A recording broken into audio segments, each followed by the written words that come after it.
네, 오후 2시 오늘의 핫 이슈만 골라서 살펴보는 시간입니다.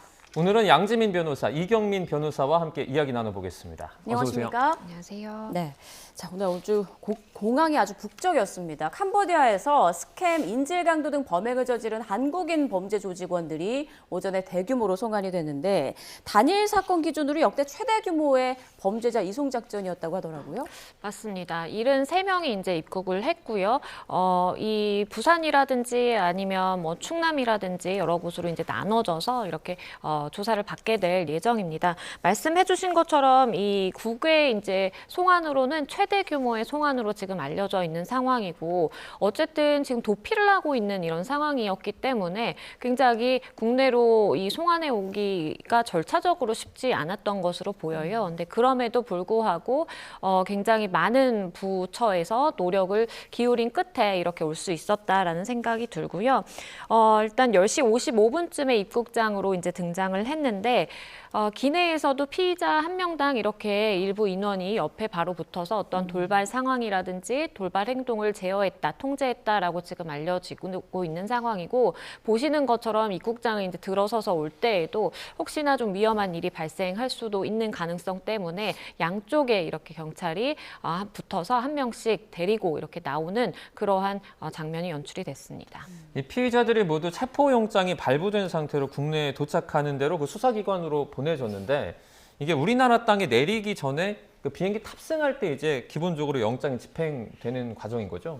그렇습니다. 이제 국제법상에 따르게 되면 이 대한민국 국적기도 이제 우리나라 영토로 간주가 되거든요. 그렇기 때문에 체포영장이 이미 발부된 상태였고 집행을 이제 그 국적기에서 이제 했다라고 보시면 될 것 같고요.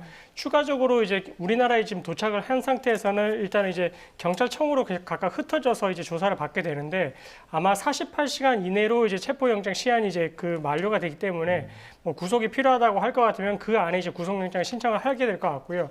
뭐 만약에 이제 가담 정도가 경미한 경우라면은 이례적으로 구속영장을 청구를 하지 않는 방법도 생각을 해볼 수는 있겠지만, 아무래도 이 범죄의 특성상 그런 이제 조직적으로 이제 가담을 했을 가능성이 높기 때문에 아마 거의 전원에 대해서 구속영장이 청구가 되지 않을까, 이렇게 예측해 볼 수 있을 것 같습니다. 네, 오늘 송환된 범죄자 73명입니다. 지금 화면으로 보여드렸는데 대부분 많이 좀 어려 보이더라고요. 젊어 보인다고 해야 할까요? 맞습니다. 네. 그러니까 사회 초년생이라든지 아니면 뭐 이렇게 딱 보기에도 어려 보이는 그러한 피의자들도 굉장히 많이 포함된 것으로 보이는데요. 캄보디아에서 일어났던 조직적인 이러한 사기 범행이라든지 스캠 범죄의 경우에 다들 아시는 것처럼 이렇게 뭐 친구의 연락을 받고 입국을 했다가 범죄에 가담하게 된다라든지, 아니면 국내에서라도 뭔가 고수익 알바 아니면 뭐 단기 알바다 식으로 해가지고 유인이 돼서 이렇게 해외로 출국을 했다가 범죄에 연루된 그러한 경우도 있어 보입니다. 그렇기 때문에 필요한 것이,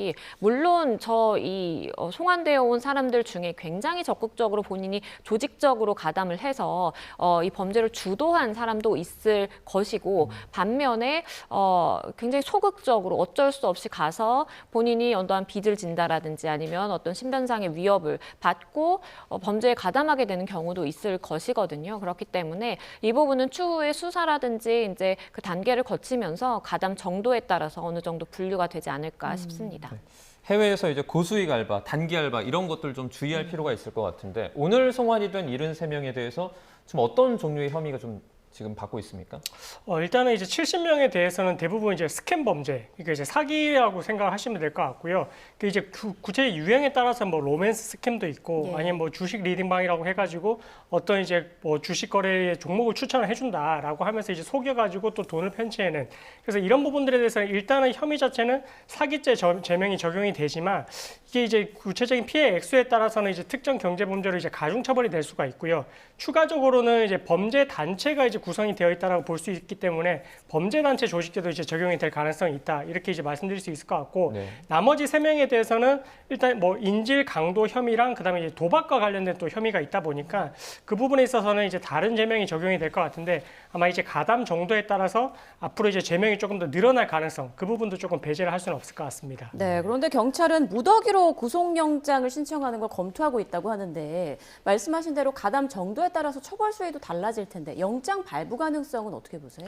일단은 영장 발부 가능성은 굉장히 높아 보입니다. 왜냐하면 해외에 저렇게 출국을 한 상태로 국내에 들어오지 않은 채로 범죄를 계속했다라는 것은 일단은 도피, 그러니까 도주의 우려가 있다라고 연결될 가능성이 있고요. 우리가 구속영장을 발부하기 위해서는 증거인멸의 우려라든지 아니면 도주의 우려에 대해서 구속 필요성을 판단을 하게 되는 것인데 지금 사실상의 억지로 끌려온 상황이에요. 그렇기 때문에 일단은 도주 가능성을 고려해서라도 영장 발부의 가능성 굉장히 높다라고 판단이 되고 지금 73명 중에 49명은 부산으로 가게 되는데 거기서 이제 워낙 많은 사람들에 대해서 영장 실질 심사가 있어야 되다 보니까 부산 법원에서도 굉장히 준비를 많이 하고 있는 것으로 보이고 보통은 주말에는 이제 당직 판사가 영장 실질 심사를 맡게 되는데 추가적으로 영장 전담 판사 2명이 또 주말에 출근을 해서까지 영장을 발부하게 될 그런 가능성도 있어 보입니다. 네, 피해자가 한국인 870명 정도에 달합니다. 죄를 지은 만큼 마땅한 또 처벌이 필요해 보입니다. 자, 저희가 준비한 다음 이슈로 넘어가 보겠습니다. 우여곡절 끝에 이해훈 기획예산처 장관 후보자의 국회 인사청문회가 열렸습니다. 오늘 지금 진행되고 있는데요. 먼저 후보자의 모습부터 함께 보고 오시죠. 네, 지난 19일 청문회 불발로 회의장 안에 들어가지도 못했던 이해훈 후보자. 오늘 담담한 표정으로 모습을 드러냈습니다. 후보자님 오늘 청문회 어떻게 임하실까요? 성실히 그리고 국민들께 걱정하고 계시는 부분을 잘 소명하겠습니다. 반포 아파트 부정청약 의혹이 제기됐는데요. 어떻게? 네, 청문회에서 잘 설명드리겠습니다. 예, 장남 부부 모든 것을 다 성실히 답변하겠습니다. 네, 기자들이 각종 의혹에 대해 어떻게 소명할 것인지 질문을 쏟아내자 이 후보자는 청문회에서 설명드리겠다는 말만 반복했습니다. 자, 그럼 가장 관심이 집중된 장남의 위장 미혼으로 반포 아파트 청약에 당첨됐다는 의혹에 대해선 어떻게 답했을까요? 장남은 결혼을 했고 세대수를 사실은 유지를 해야 되는 것 때문에 결혼 사실을 알리지 않았고 결혼 신고를 하지 않았고 그러면 저는 이해훈 후보자가 충분히 여기서 해명을 해야 된다고 봅니다. 주택법 위반입니다. 이거. 일이 이렇게 된 이상 저희 가족 얘기를 할 수밖에 없는 상황인 것 같습니다. 혼례를 올렸습니다. 2023년 12월에. 그리고 그때 계획은 장남 이제 부부로 될 걸로 알고 신혼집을 마련하는 게 저희 계획이었습니다. 각자가 50%씩 내서 용산집을 마련했습니다. 전세를. 그런데 혼례를 올리고 곧바로 좀 문제가 생겼습니다. 두 사람의 관계가 깨어진 상황이라 최악으로 치달았습니다.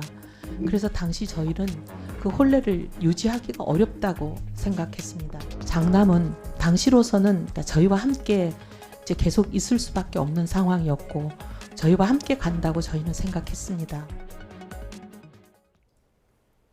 자, 위장 미혼으로 부양가족 수를 늘린 뒤 청약에 당첨됐다는 의혹에 조금 전 이해훈 후보자 해명을 했습니다. 장남 부부가 이혼 위기여서 혼인신고를 하지 못했다. 이 해명 변호사로서 좀 어떻게 들으셨습니까? 조심스럽지만 일단은 뭐 사안 자체가 이제 2023년 12월에 결혼을 했고 그다음에 이제 그 다음 해에 어쨌든 반포 아파트 청약을 이제 접수를 했기 때문에 그 사이에 어떻게 이제 구성을 해야 조금 이제 법망을 피해갈 수 있을지 아니면 어떻게 해야 조금 이제 이 소명이 좀 납득이 될지 아마 이런 부분들을 준비를 한 것 같은데 네. 사실은 이제 그렇다고 하더라도 용산에 신혼집을 마련을 해놨고 그리고 세종시에서 어떻게 보면 본인이 평일에는 또 근무를 하고 주말에만 이제 본가에 와서 있었다라고 하는데 이게 만약에 뭐 정말로 이제 부부 사이가 좋지 않았을 수도 있겠지만 그렇다고 할 것 같으면 이걸 보는 국민들 입장에서도 앞으로 청약을 신청을 하는 데 있어가지고 모두 다 이제 부부 관계가 사실혼 관계인 것처럼 해놓고 우리가 언제 깨질지 모르는 상황 아니냐라고 이제 이야기를 해버리면 사실 이 청약 제도를 둔 거에 대한 취지가 무색해지는 그런 개념이 되는 것 같거든요. 이 해명 자체가.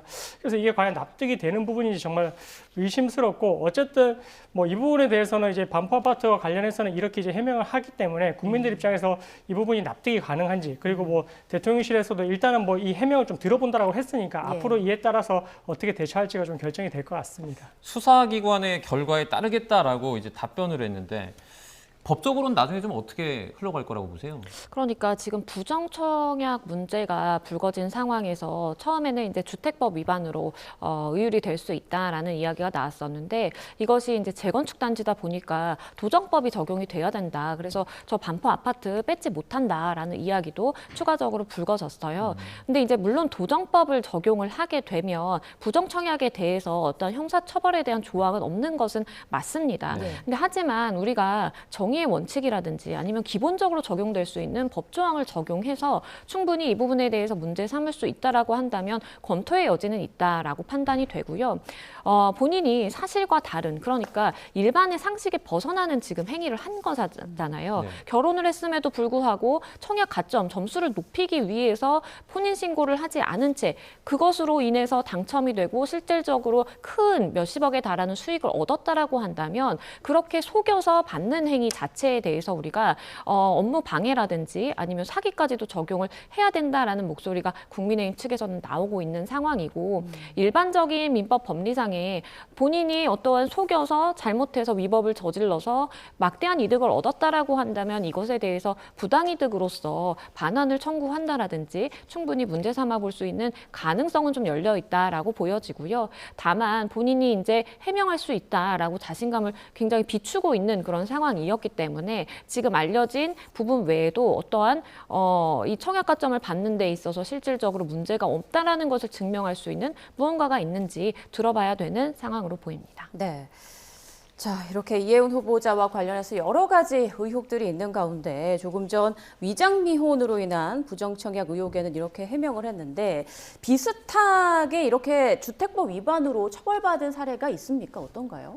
그러니까 주택법 위반과 관련해서는 보통 이제 그 LH에서 하는 공공 분양 택지 같은 경우에는 이제 이렇게 이제 뭐 청약과 관련해서 뭔가 부정 청약 이런 부분들에 대해서 모니터링을 하고 그다음에 이제 주택 청약 취소가 되는 경우도 있는데 사실 이제 재건축 아파트 같은 경우에는 이렇게 이제 주택법이 적용이 될 수가 없습니다. 그래서 이제 도시정비법에 따라서 이제 이 적용을 하게 되면 사실 거기에는 입법에 미비가 된 점이 있어가지고 예. 이 주택 청약에 대해서 이렇게 이제 부정 청약을 했다 하더라도 사실 이제 법적으로는 이거를 주택법의 그 처벌 조항을 끌어와서 쓸 수는 없거든요.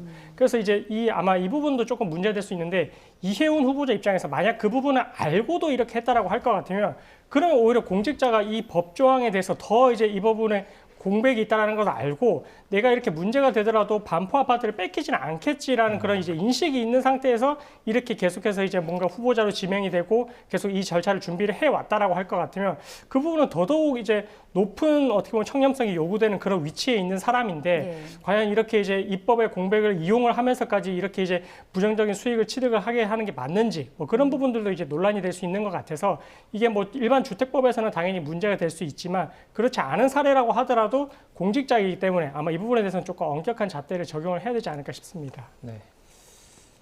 자, 추가적으로 질문 드리면 이게 법적으로 좀 개선이 돼야 될 부분이 있는 거 아닌가 이런 생각이 들거든요. 맞습니다. 그러니까 지금 짚어주신 것처럼 주택법이 적용되는 LH에서 만든 그런 아파트의 청약에서는 부정청약을 하게 되면 그러면 형사적으로 처벌받고 아파트 뺏기거든요. 그런데 이게 사실은 어떻게 보면 LH에서 만든 아파트보다 재건축에서 만든 아파트에서 청약 당첨되는 게 얻을 수 있는 기대 수익은 더 크다라고 볼 수가 있어요. 근데 그럼에도 불구하고 이 부분에 대해서 형사처벌을 한다라든지 어떤 불이익에 대한 조항이 없다라고 한다면 이것은 명백하게 입법적인 미비다라고 판단이 되고 실제 이런 사례가 이혜훈 후보자도 만약에 이번에 장관직으로 후보자로 지명이 되지 않았다면 그냥 조용히 넘어갈 수 있었던 문제입니다. 그렇기 때문에 이와 비슷한 여러 가지 암수 범죄가 충분히 있을 수 있겠다라는 생각이 들고 국토부에서도 전수조사라든지 이런 것들을 이야기를 하지만 실제로 그렇게 까다롭게 정말 되고 있는지 좀 의문인 상황이 있고 말씀해 주신 것처럼 입법적인 공백이 있다라고 한다면 이 부분은 빠르게 좀 시급하게 개선이 돼야 되겠다라는 생각이 듭니다. 네. 그러면 만약에 다음에 또 이런 그 법률적인 문제가 발생하지 않기 위해서 사실 법률적으로 좀 대비할 부분도 있을 것 같거든요. 어떤 것들이 있을까요? 그러니까 계속해서 이제 그러니까 아까 재건축 아파트에 대해서도 이렇게 부정 청약에 대해서 처벌할 수 있는 조항을 넣자라고 계속해서 이제 개정안은 발의는 했었습니다. 근데 이제 그게 진행이 되지 않다 보니까 예. 그게 이제 문제가 되는데 앞으로 좀 지켜봐야 될 것 같습니다. 앞서 전해드린 것처럼 이해훈 기획예산투자장관 후보자 청문회 얘기해 보겠습니다. 오늘 청문회에서 비망록의 진위 여부를 확인해달라 이런 요구도 있었는데요. 이해훈 후보자 어떤 답을 내놨을까요? 들어보시죠. 천하람 위원님께서 지금 비망록을 돌리셨습니다. 그래서 진위 여부를 확인해 달라고 했는데요. 이건 제가 작성한 것이 아닙니다. 네, 알겠습니다. 그리고 저는 한글 파일로 이런 걸 만들지를 않습니다. 후보자께서는 본인은 한글 파일을 쓰지 않는다고 했습니다. 그러니까 이 글의 형태를 말씀하시는 거지 내용적인 측면에서 또 안 썼다는 얘기시죠, 후보자님? 내용도 제가 동의하지 않는 부분이 많고요. 사실이 아닌 부분들이 그럼 많습니다. 쓴 부분도 있습니까? 우리 사무실 직원들은 다 공유하고 있는 여러 가지 일정들을 기반으로 누군가가 작성한 사람이 제3자가 제가 보기에는 본인의 짐작과 여러 가지 소문을 버무린 것으로 보입니다. 자, 그러면 위정하시면 처벌받는다는 것도 알고 계시나요? 그럼요. 그러면 후보자와 관련이 없는 문서라면 국민적으로 공개하더라도 이의를 제기하지 않을 것인지 국민적 판단을 받아도 문제가 없는지 최종적으로 한 번만 후보자께 확인해 주십시오. 제가 작성하지도 않은 것으로 인해서 제가 그런 오해와 의혹을 받는 부분에 대해서는 저는 굉장히 동의하기가 어렵고, 그래서 이것을 다 공개할 때 그 작성하지도 않은 제가 받는 여러 가지 피해에 대해서 말씀드리고 싶습니다. 자, 비망록 2017년 후보자 본인의 금품 수수 의혹 무마 정황 그리고 낙선 의원들 명단, 낙선 기도 정황 등에 대한 내용이 담긴 걸로 알려지고 있는데요. 이건 본인과는 관계없다 식으로 해명을 했습니다. 이 부분 확인이 불가능한가요? 뭐 아무래도 이제 그 작성자가 이제 뭐 의심을 받는 사람이 자기가 작성을 하지 않았다 이렇게 이야기를 하고 있기 때문에 네. 사실은 뭐 이 부분에 대해서 정말 뭐 수사기관이 나서서 확인을 하지 않는 이상은 확인은 사실 좀 어려운 부분인데, 근데 다만 이제 그런 건 있는 것 같습니다. 본인이 아니라면 알 수 없는 내용들이 포함되어 있다라고 할 것 같으면 그러면 그 부분에 있어서 뭐 소문이라든지 뭐 이런 부분이 더 덧붙여졌을 수는 있겠지만 과연 그게 이제 당사자가 아니면 알 수 없는 내용까지 제3자가 이렇게 작성을 할 수 있었을까? 뭐 이런 부분도 이제 하나의 신빙성을 판단하는 기준이 될 것 같긴 하거든요. 네. 그래서 어쨌든 이 부분에 대해서는 정말 이게 비망록이 뭐 본인이 작성한 게 맞는지 이 부분까지는 뭐 여기서는 확인이 좀 불가능한 부분이 있겠지만 혹시나 뭐 문제가 된다라고 할 것 같으면 정말 당사자 말고 알 수 있을 만한 그런 내용이 있는지 뭐 그런 부분들을 종합해서 아마 신빙성을 판단하게 될 것 같습니다. 이 비망록의 사실 여부를 떠나서 이런 어떤 그 근거를 바탕으로 고발을 만약에 한다면 수사도 진행이 될 수 있습니까?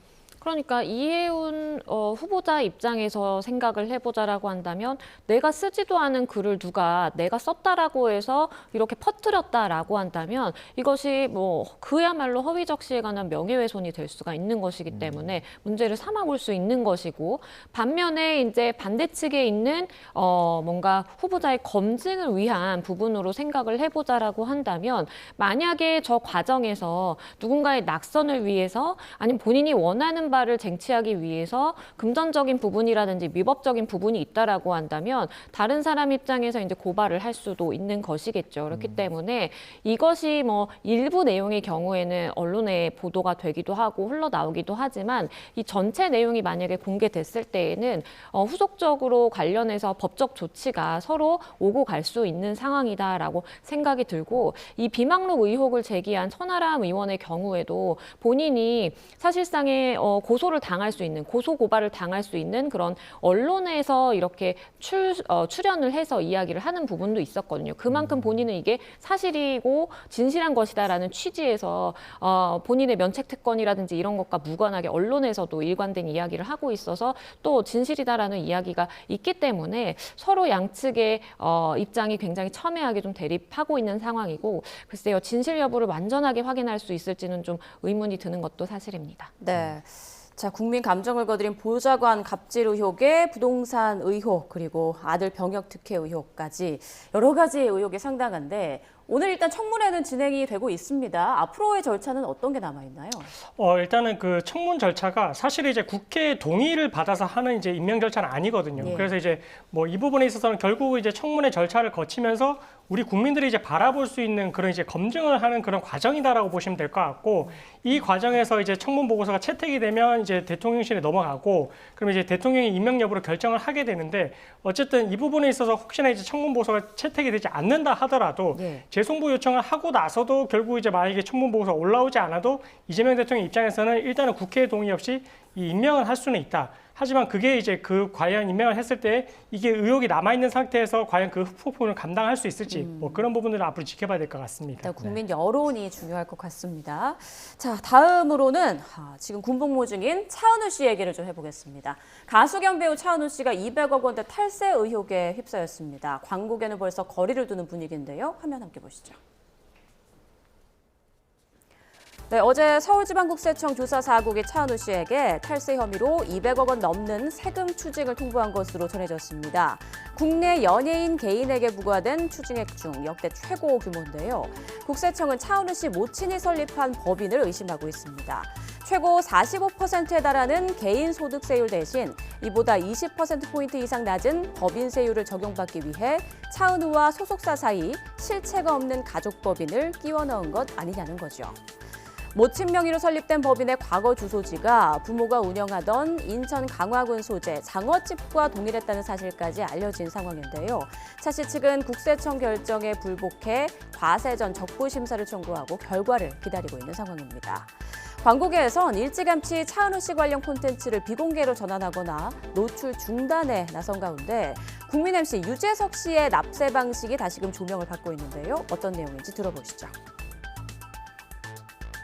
대부분의 연예인들은 광고 기장을 해서 최대한 세금을 적게 내려고 노력을 해요. 그런데 유재석 씨 같은 경우에는 어떻게 했냐면 아예 기준경비율로 추계 신고를 해버렸어요. 이게 얼마나 파격적인 숫자냐면 만약에 연봉이 거의 100억 원을 벌었다. 그러면 경비 40억 원을 빼고 과표가 60억 원이 되잖아요. 거기에서 납부세액이 약 27억 원 정도가 나와요. 그런데 유재석 씨는 어떻게 했냐면 기준경비율이 8.8%예요. 그걸 빼고 나면 실제 과세 표준이 91억 2천만 원. 그러면 세금으로 41억 원을 냅니다. 27억 내는 사람도 있고 41억 내는 사람도 있다는 거죠. 떳떳하게 내는 거는 자랑할 만하다고 생각이 들어요.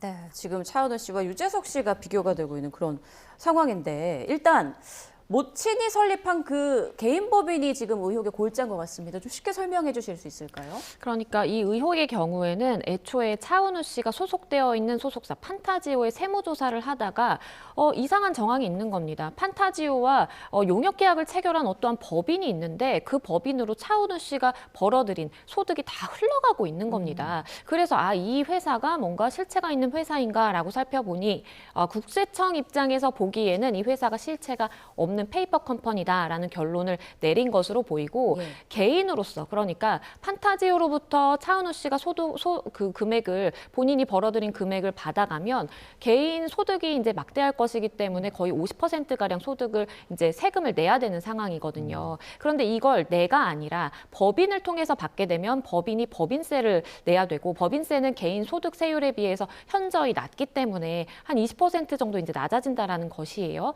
그렇기 때문에 차은우 씨 입장에서는 이것이 적법하게 이제 이렇게 세금 낼 거 그래도 낸 것이다라고 해명을 할 수 있을지 모르겠지만 이게 왜냐하면 전형적으로 과거에도 문제가 됐던 수법 중에 하나거든요. 예. 그렇기 때문에 일단은 국세청 입장에서는 페이퍼 컴퍼니를 통해 이렇게 금원을 지급받은 것은 사실상의 세금 탈루에 좀 정황이 있다라고 보고 있는 겁니다.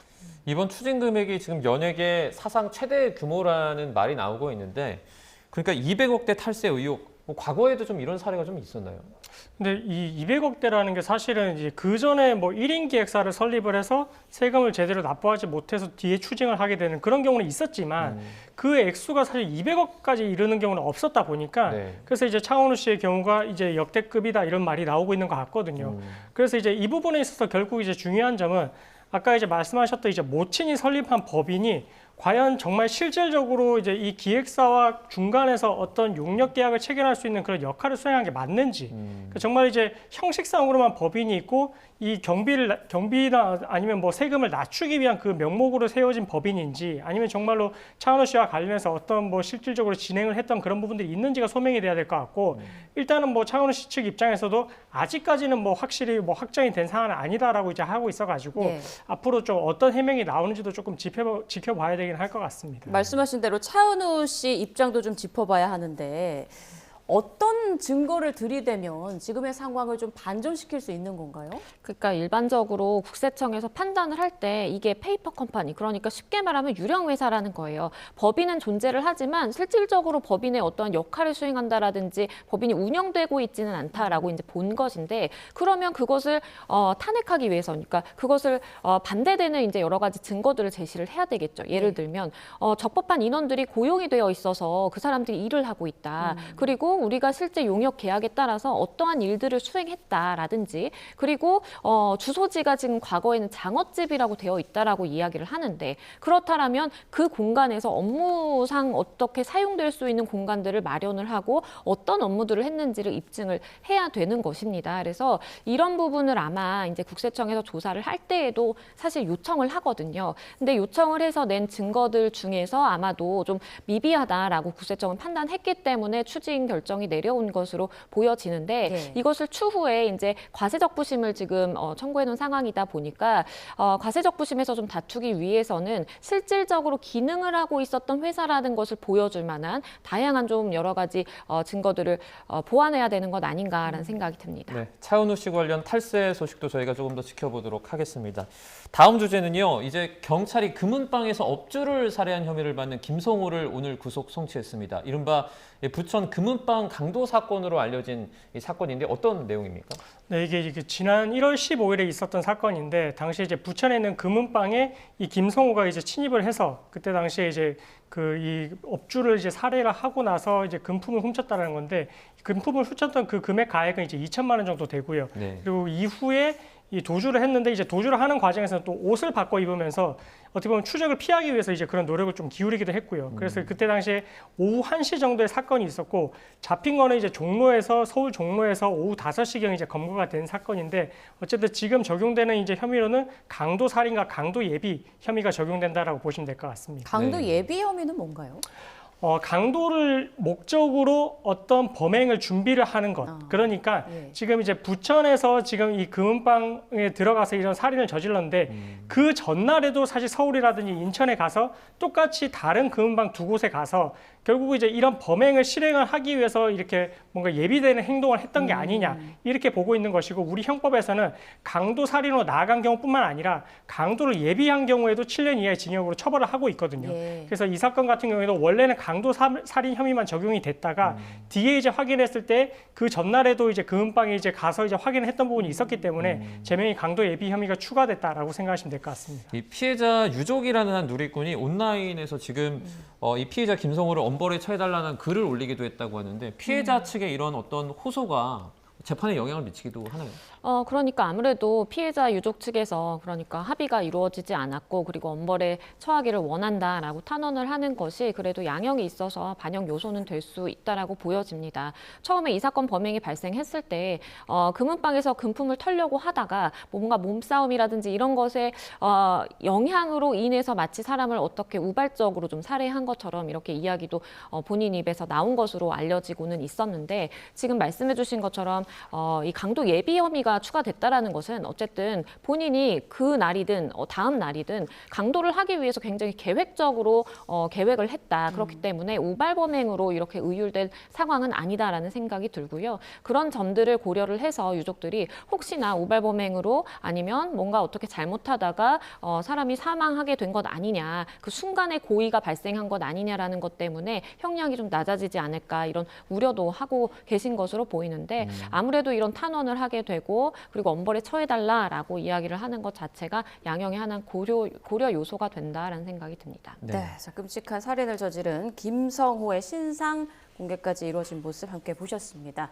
자, 저희가 준비한 마지막 이슈입니다. 혹시 온라인에서 찬술 팔아요, 얼음 맛집 등의 글을 보신다면 한 번쯤 의심해 보기 바랍니다. 마약 판매 글일 수 있는데요. 화면으로 함께 보시죠.